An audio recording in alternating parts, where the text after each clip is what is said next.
Well, here's the recent acquisition. It's a John Deere 410D.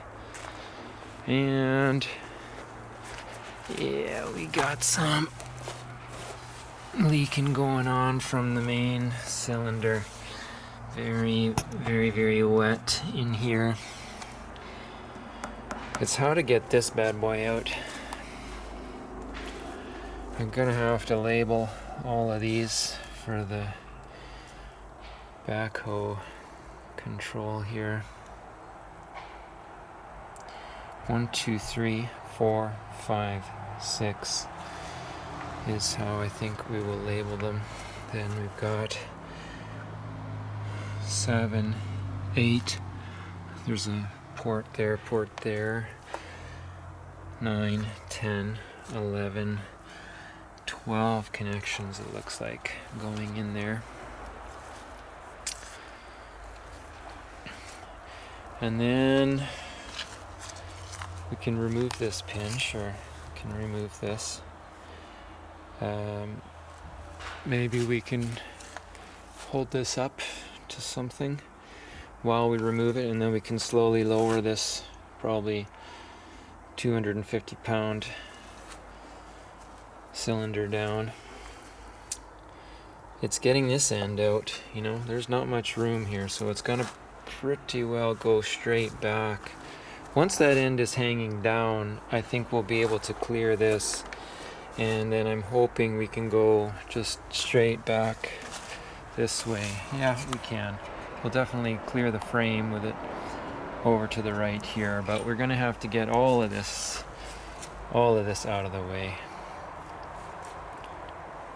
I don't know,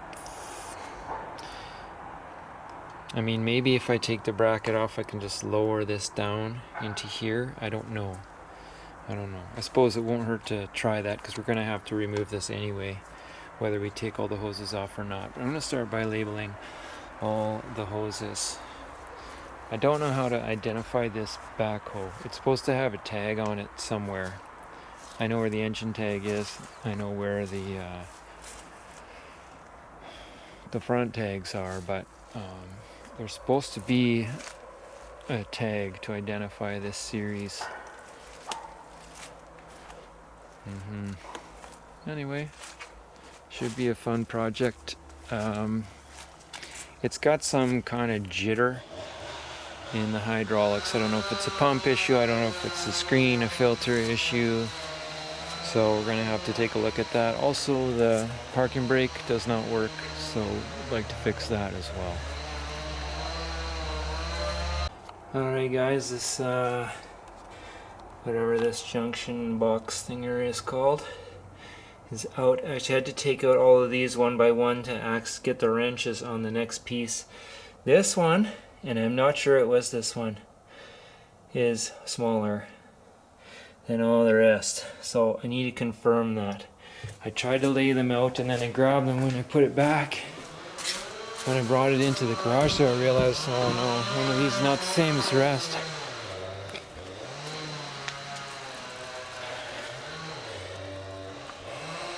I try to zip tie these things so they don't get any dirt in. These guys not too bad, and so I took that one line off that side, and it's just hanging there. Does look kind of milky. I don't know what's normal. I've never owned one of these before, or anything that used hydraulics except for power steering on a car before. So then I was like, oh no, yeah, I took this bolt out, so this pin will have to drive out, and I was like, oh no, I'm not gonna have enough room to drive it that way, and I can't get anything on this side to drive it out. But I believe it's going to clear this. It's not going to come right out. It'll stay in there, which is fine as long as I can get this up. But that I'm going to do that second. So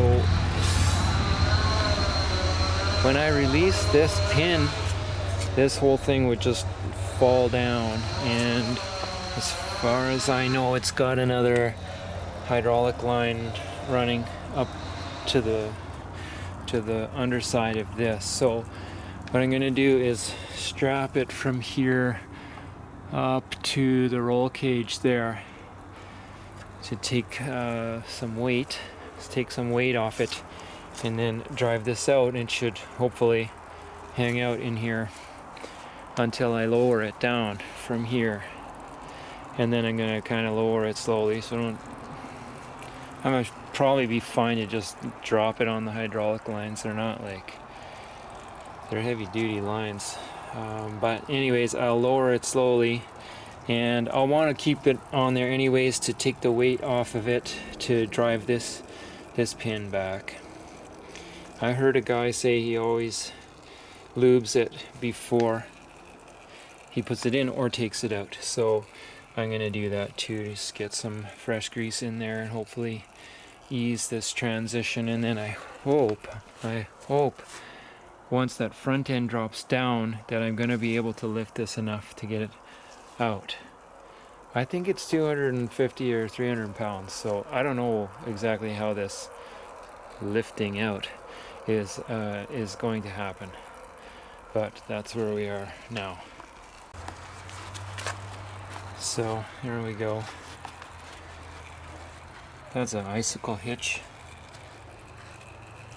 Really great if you want to tie a knot that's resists sliding down a tapered spar. Guy won some type of competition for that.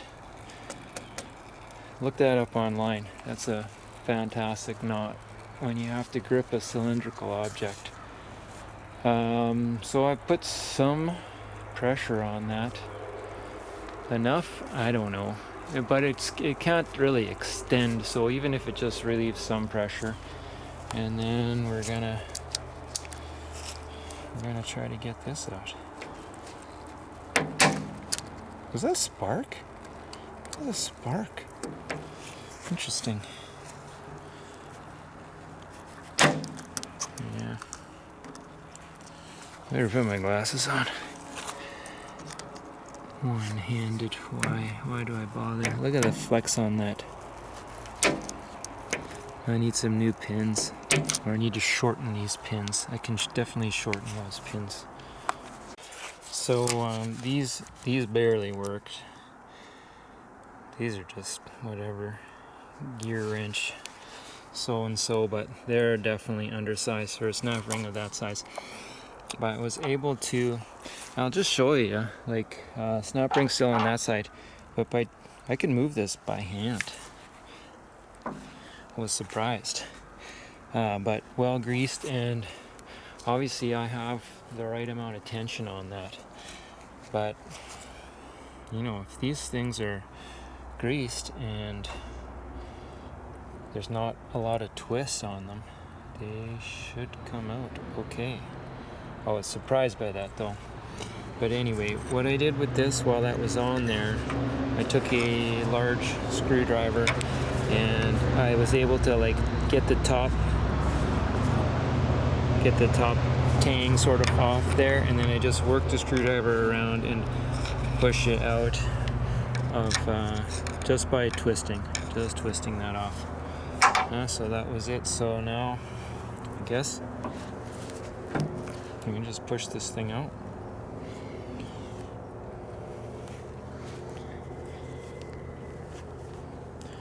This thing's gonna go for a ride here, I guess.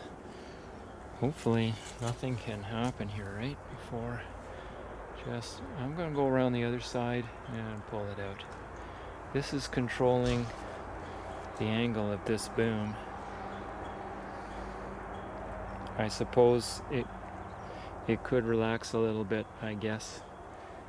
Just too low for the head of the sailboat stand, so I put this in there and just jammed some plywood in, just in case it wants to go somewhere, and at least I have a hope of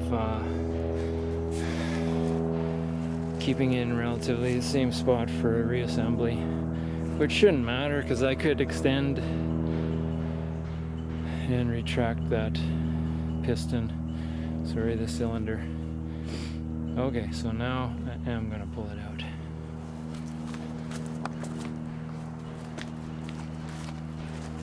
Sure doesn't seem like it wants to move anywhere. This wouldn't come out like that.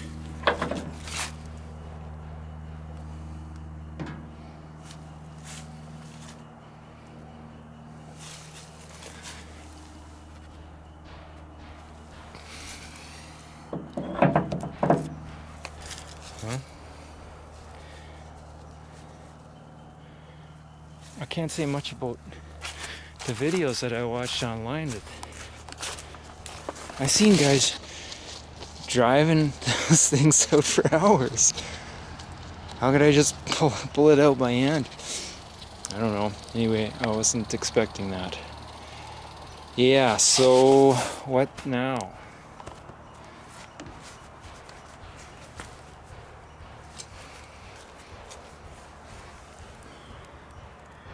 I put the pin in so I can't see through it.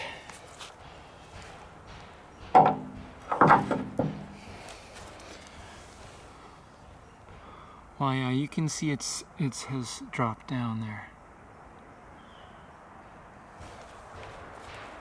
Okay. Well, I can't push this one by hand.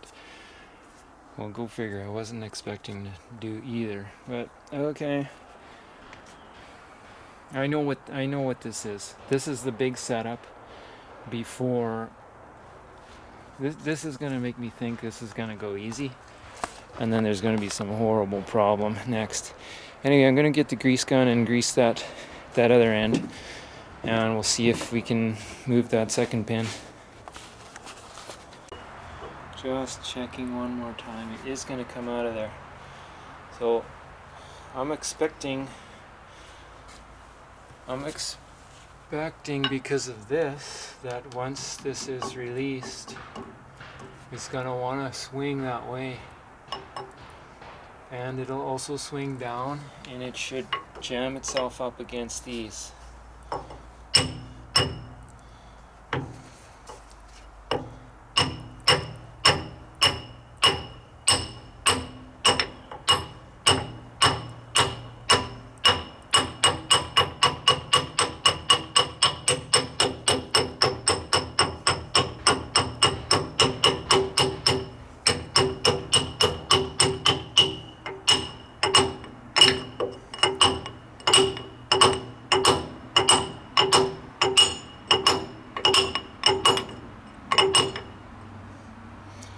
Yeah, it's wanting to move. I can see the hydraulic hose that it's, so I'm hoping it's almost ready to go here. Screw it.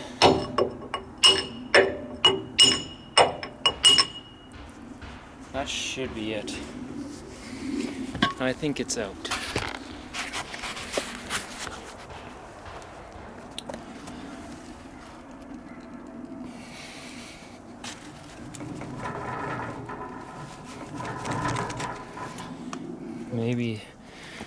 Maybe not quite.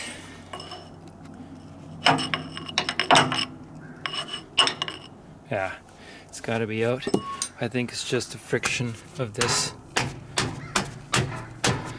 I hope this.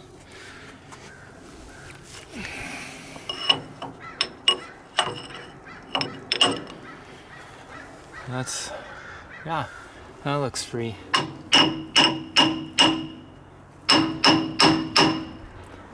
Yeah, it looks to me like it's.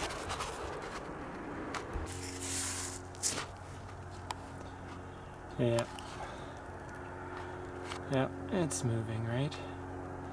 That lip is moved. So we'll see if we can.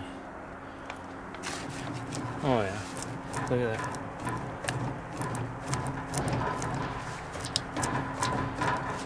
Yeah. So I might get a second line on there. What's happening here? Oh, it's dropping down. It's dropping down in there. Okay. So it is just barely not making it out. Like it's right up against here, and it's jammed against here, so I can't quite get it out. What I need is the boom to be, if it's just down a little more, and I'd have just that little bit of up angle, and I don't know if I can make that happen now. My idea is maybe to just, if I jack this, because there's now there's nothing holding the boom up, so if it's trying to fall, the only reason it's preventing it from falling is because of this.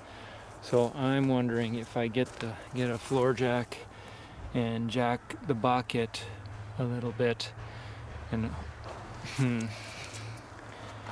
yeah, maybe I can just, if I lift this, will it just fall that little bit that I need?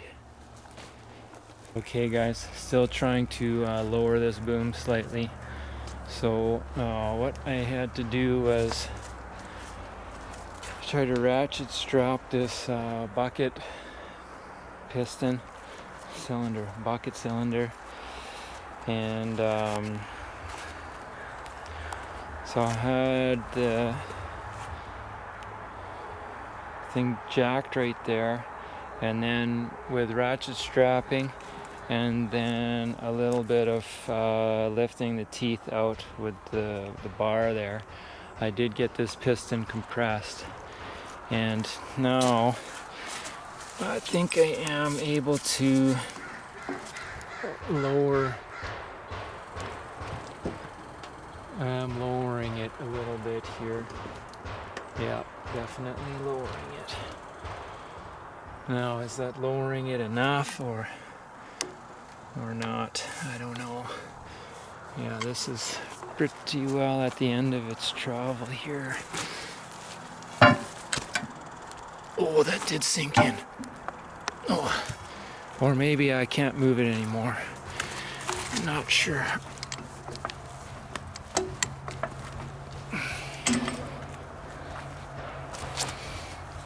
Maybe that piston won't go in anymore. It won't. So this is the end of the line for this. What could we have done differently? Make sure this is as stretched out as possible. And then, I am slightly downhill, but if you could be even a little more downhill, might give you just that bit of a better chance. Worst comes to worst, this can come off and then this can drop down. I'm trying to avoid that. So I've just shortened the strap a few times, and I'm still lifting it. I should be able to just continue doing that, and it's just going to go more and more upright, and then I'll be, even now, I wonder if even now I could just put a rope around up there and hook it onto here, and I'll have a 2-to-1 on that, and hopefully I can lift it enough to get one end on my little cart here, and we can take a trip to the shop. That's the shop, by the way. I haven't ordered the kit for this, in part because they can't find the tag on this thing, and I don't know what Backhoe model it is, and there's a few different options when you put in the John Deere 410, which you can't see anymore because the door is open. Yeah, so I don't know exactly how I'm going to figure out what kit I need for this.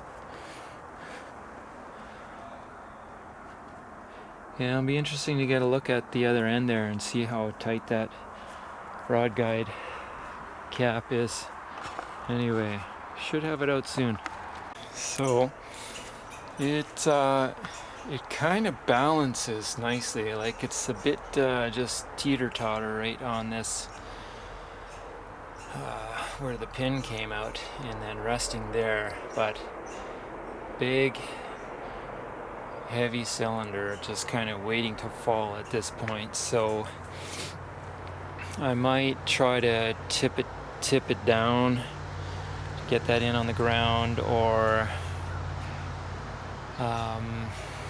yeah, probably what I'll do is I'll restrap this one up, and then I think I'm going to be able to lift this end off of there and get it onto the cart or close. So that's what I'm going to do. Well guys, that's it. That's how you remove the boom cylinder on a John Deere 410D with a, I don't know what kind of backhoe on it. Looking back, this was learn this icicle hitch and tie one on, and I wouldn't even doubt to tie a second one on. It just gives you a solid gripping point on other, like your hands are full of grease, you just can't get a grip on this thing, and that hitch was magic. So definitely thumbs up to the dude who invented that one. Of course, there's lots of different things you could tie on there. You just wrap it around a few times, it would probably be good, but that's just so secure, and that helps me a lot. And eventually I did tie the rope on here, and between those two things I could get it out and sort of pivot it off there and land it here, and that's it. So now I guess we can deal with this in the shop. Sun's going down and it's good afternoon's work here. What do you need for wrenches? You need everything from 13/16 up by 16ths to 1 inch. That's what you need.